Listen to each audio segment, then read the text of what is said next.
우리가 요한일서를 계속해서 함께 살펴보고 있습니다. 요한일서와 이서에서 공통점이 있는데 그것은 죄에 대해서 이야기를 하고 있습니다. 조금 더 차이점이 있다면 1장에서는 죄를 범하였으면 그 죄를 어떻게 처리할 것인가 여기에서 이야기를 하고 있고 2장에서는 처음부터 죄를 범하지 말라 이 얘기를 하고 있습니다. 그러니까 1장에서 우리가 살펴본 대로 죄에 대해서 어떤 방어적인 측면, 수동적인 측면을 얘기했다면 2장에서는 좀 적극적인 그런 면을 이야기를 하고 있습니다. 그런데 이 죄와 함께 강조하고 있는 게 또 하나 있는데 그것이 계명입니다. 오늘 7절에서 보면 계명에 대한 이야기를 하고 있습니다. 오늘 여기서 특징이 뭐냐면 옛 계명과 새 계명에 대하여 이야기를 하고 있습니다. 그러면 옛 계명은 뭐고 새 계명은 또 무엇인가 이런 의문점이 들 수밖에 없는 것이죠. 특별히 요한이 새 계명을 쓴다. 그런데 요한이 강조하는 그러면 새 계명은 무엇이냐 이런 생각을 하게 되었습니다. 여러분 옛 계명이 뭐죠? 우리가 알고 있는 율법 전체의 말씀을 옛 계명이다 이렇게 이야기합니다. 그러니까 모세를 통해서 전해 내려온 그 율법 이것이 옛 계명인 것이죠. 이것은 좀 더 확대하면 이렇게 합니다. 온 율법과 선지자의 글이다 이렇게 말합니다. 이 전체가 옛 계명이라는 것을 알 수 있습니다. 가장 특징은 뭐냐면 이것은 해야 하고 저것은 하면 안 되고 또 이것은 하면 안 되고 저것은 반드시 해야 되고 이게 특징이죠.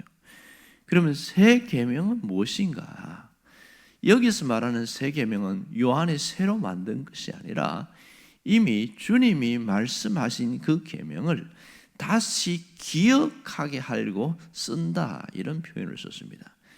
여기 보면 우리가 이미 알 수 있는 것은 뭐냐면 요한복음 13장에서 새 계명이 무엇인지 주님이 분명하게 이야기한 게 있습니다. 요한복음 13장 34절에 이렇게 말합니다.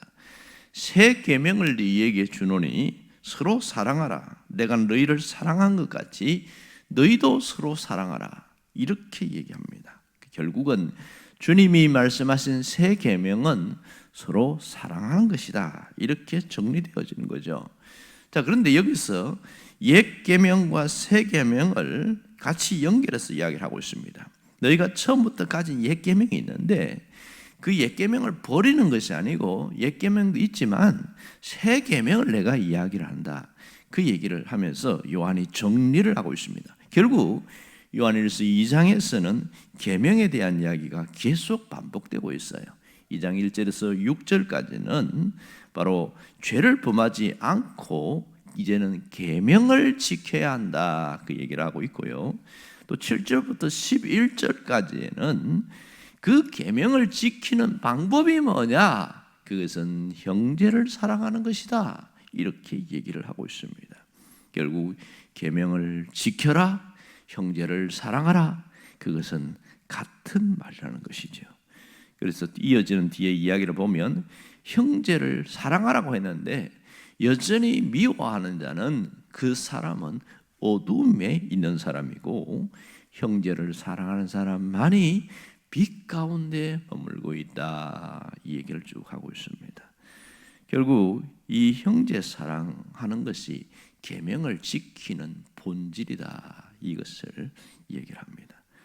이 새 계명을 쓴다는 표현을 한 것을 보면 자꾸 계명에 대해서 오해를 하고 있으니까 그 계명이 무엇인지를 정리를 해준다는 것을 볼 수 있습니다.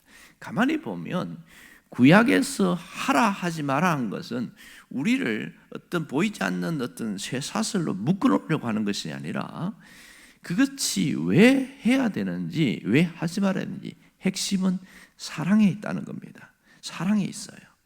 사랑하기 때문에 살인하면 안 되고 사랑하기 때문에 거짓말을 하면 안 되고 사랑하기 때문에 우상 숭배하면 안 된다.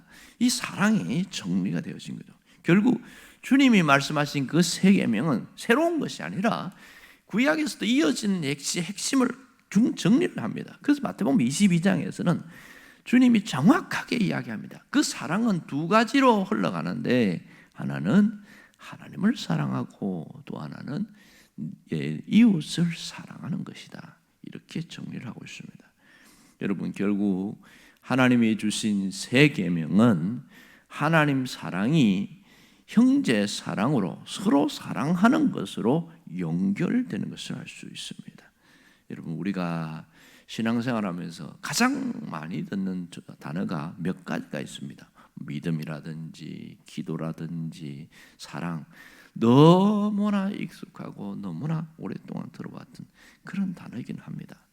하지만 알긴 하되 제대로 실천되지 않은 것이 우리의 현실인 것이죠. 여러분, 인생에서 가장 중요한 게 뭐라고 생각합니까? 나이가 아주 많은 분이 이런 얘기를 하더라고요. 내가 살아보니까 인생에서 가장 중요한 것은 사랑밖에 없더라, 이런 얘기를 하는 겁니다.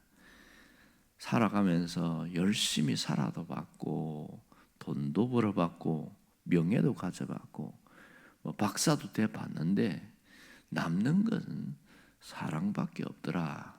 아주 자기 인생에서 중요한 것을 정리를 하는 걸 봤습니다.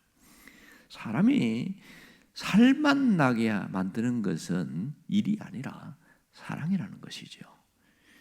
그러니까 사람에 대한 것도 있지만 그 일 자체를 또 일을 즐겁게 하게 만드는 것도 사랑이다, 이런 얘기를 해요.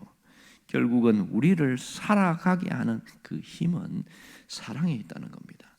무엇인가를 이루어낸 사람들을 보면 그것에 대한 사랑이 있었다는 것을 알 수 있습니다. 지금 돌아가 있습니다만은 애플의 유명한 스티브 잡스가 사람들을 함께 일하면서 미치도록 만든 게 뭐냐면 그 일에 대한 열정을 불어넣었어요. 열정을. 그래서 그 열정에 감염된 애플사에 있는 수많은 직원들이 이구동성으로 하는 말이 있습니다. 뭐라고 그러냐면 우리는 돈 때문에 일하는 것이 아닙니다. 세상을 바꾸기 위해서 일을 합니다. 우리는 우리가 하는 일에 가치가 있다고 믿고 있습니다. 사람들이 이렇게 바쁜 것은 그가 하는 일을 미치도록 사랑하기 때문입니다. 그래가지고 혁신적인 것을 만들어내고 그래요. 결국은 어떤 일을 하는 것도 내가 어떤 사람과의 관계에서도 이 사랑이라는 것이 빠지면 아무것도 안 되더라, 그 얘기가 되겠지요. 우리의 삶의 위기는 사랑이 무너진 겁니다.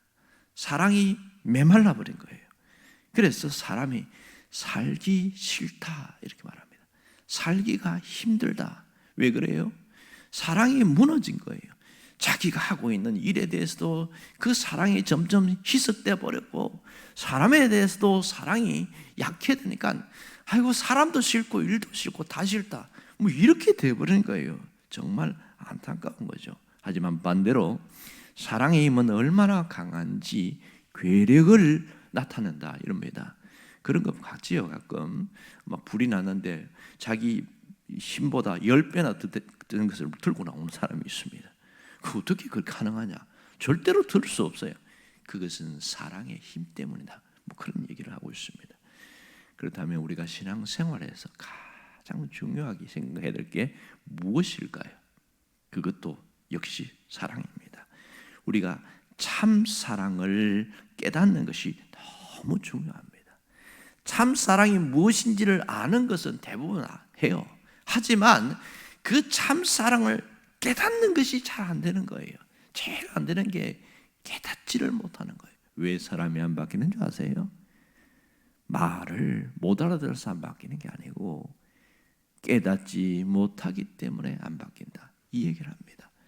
그래서 그것을 깨닫는 것은 자기 내면에서 뭔가 빛이 확 들어오듯이 나타나야 되는데 그게 안 된다는 거예요. 신앙생활에서 단어 하나만 잡아라 그러면 사랑입니다. 고린도전서 13장에도 보면 중요한 단어가 나오잖아요. 믿음도 나오고 소망도 나오고 사랑도 나오는데 이 세 가지 중에 제일은 사랑이니라, 이렇게 이야기합니다. 그만큼 사랑이 모든 에너지의 원동력입니다.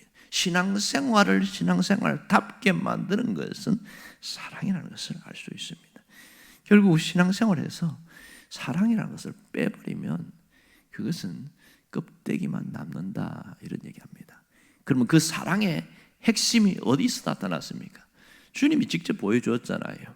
십자가에서 우리에게 보여준 게 뭐예요?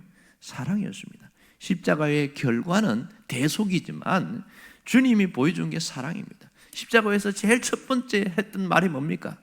사랑이었어요. 저들의 죄를 사하여 주옵소서. 사랑이었단 말입니다. 여러분, 정말 그 십자가의 사랑을 깨닫는 사람은 자기 안에 사랑이 확 밀려 들어오는 것을 알 수 있습니다. 우리가 말씀대로 살기를 원해요. 하지만 왜 안 되냐 아세요? 말씀대로 살기를 원하는 사람들은 사랑을 알고 사랑을 품고 살아가야 됩니다. 이걸 놓쳐버리고 그냥 의지만 있어가지고 그냥 내 감정의 뜨거움으로 하려고 하니까 안 되는 거예요. 사랑이 빠진 말씀 실천은 불가능하다는 것을 알아야 됩니다. 한두 번 할 수 있지만 결국은 지쳐서 쓰러집니다. 여러분, 결국은 그 사랑이 어디서 흘러옵니까? 하나님에게서 흘러오는 것이죠. 하나님을 사랑하니까 말씀대로 살고 싶은 것이죠. 하나님의 말씀대로 사는 것을 보면 저 사람이 하나님을 사랑하는구나, 그걸 깨닫게 되어지는 거죠. 가장 무너지는 것은 사랑이 무너졌기 때문에 그렇습니다. 베드로가 왜 결정적인 순간에 무너진 줄 아세요? 왜 결정적인 순간에 자기 목숨 때문에 예수님도 부인해버리는 이유는 뭐예요? 사랑이 무너져버렸기 때문에 그렇습니다. 그래서 부활하신 예수님이 그 갈릴리 바닷가에 다시 찾아오셔서 물어보잖아요. 뭘 물어봅니까? 너 왜 나를 배신했냐? 이렇게 묻지 않았어요. 너는 나를 사랑하느냐? 이렇게 묻습니다. 그것도 3번씩이나 물어요. 왜? 3번이나 부인했으니까 그것을 다시 회복시키려는 것이죠. 결국은 신앙의 회복은 사랑이 회복될 때 온전히 회복되는 것을 알 수 있습니다. 우리가 계명대로 산다는 것은 사랑을 품고 살아가는 것을 말하고 있습니다. 가장 조심해야 될 것은 율법주의예요. 가장 안타까운 것은 열심히 신앙생활하는 사람 보면 더 율법에 치우쳐 있고 그것이 오히려 너무너무 힘들어요.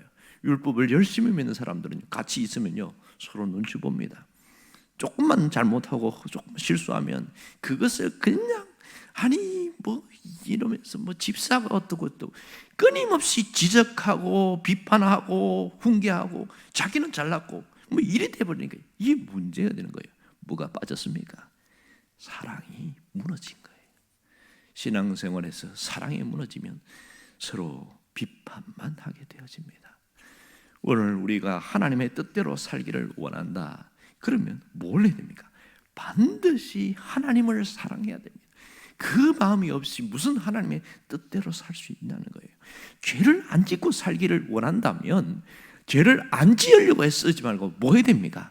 하나님을 뜨겁게 사랑하려고 해야 됩니다. 이것이 비법이라는 것을 알아야 합니다. 하나님을 사랑하는 만큼 우리는 달라질 수밖에 없는 것이죠. 그러므로 주님을 사랑하겠다고 고백하고 주님을 사랑한다고 고백하는 것은 우리 삶을 완전히 새롭게 만들고 우리 신앙 자체를 늘 힘 있는 삶의 에너지가 생성되게 만드는 거예요. 그렇다면 오늘 우리가 무슨 결심을 해야 됩니까? 무슨 결심을 해야 돼요?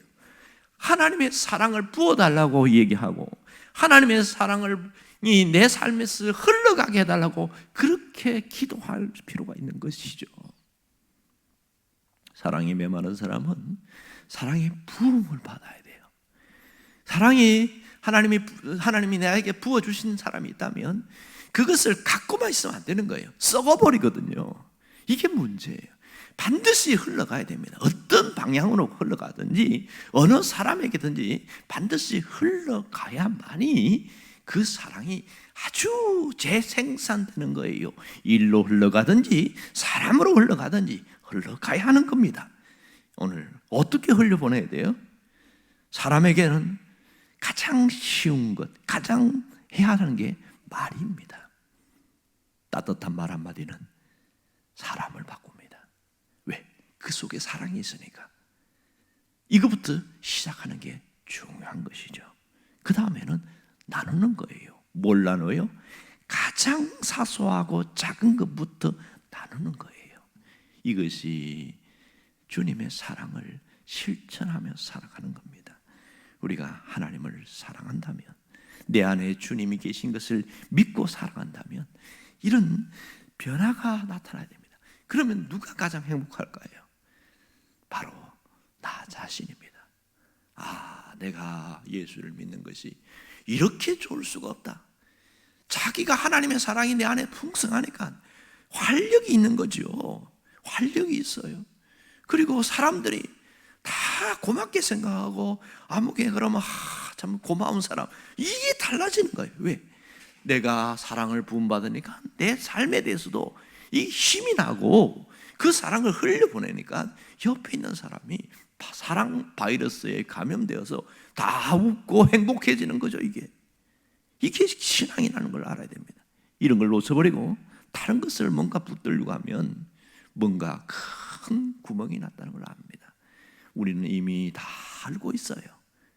알고 있는데 정리가 되지 않았거나 실천하지 않아서 문제인 것이죠.